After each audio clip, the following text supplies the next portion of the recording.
ഉപകരണങ്ങളില്ലാത്തതിനാൽ ശസ്ത്രക്രിയ മുടങ്ങി എന്ന ഡോക്ടറുടെ വെളിപ്പെടുത്തലിന് പിറകെ സർക്കാരിനെതിരെ പ്രതിഷേധവുമായി കോൺഗ്രസ്, മഹിളാ കോൺഗ്രസ് പ്രവർത്തകർ ആരോഗ്യമന്ത്രിയുടെ വസതിയിലേക്ക് മാർച്ച് നടത്തി. കോൺഗ്രസ് ജില്ലാ കമ്മിറ്റിയുടെ നേതൃത്വത്തിൽ മെഡിക്കൽ കോളേജ് സൂപ്രണ്ടിന്റെ ഓഫീസിന് മുന്നിൽ പ്രതിഷേധിച്ചു. ആരോഗ്യമന്ത്രിയെ വാർത്ത വായിക്കാൻ വിടണമെന്ന് കെ മുരളീധരൻ പരിഹസിച്ചു.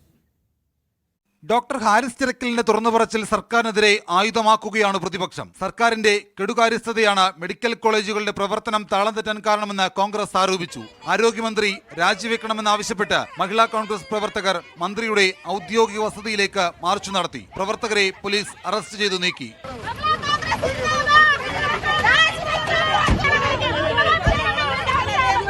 തിരുവനന്തപുരം മെഡിക്കൽ കോളേജ് സൂപ്രണ്ടിന്റെ ഓഫീസിലേക്ക് കോൺഗ്രസ് ജില്ലാ കമ്മിറ്റിയുടെ നേതൃത്വത്തിൽ പ്രതിഷേധം സംഘടിപ്പിച്ചു.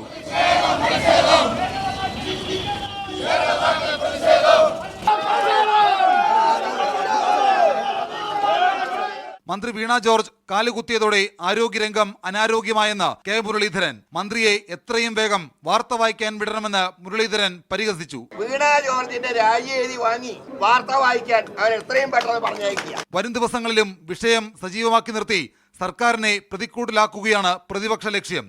മീഡിയ 1 തിരുവനന്തപുരം.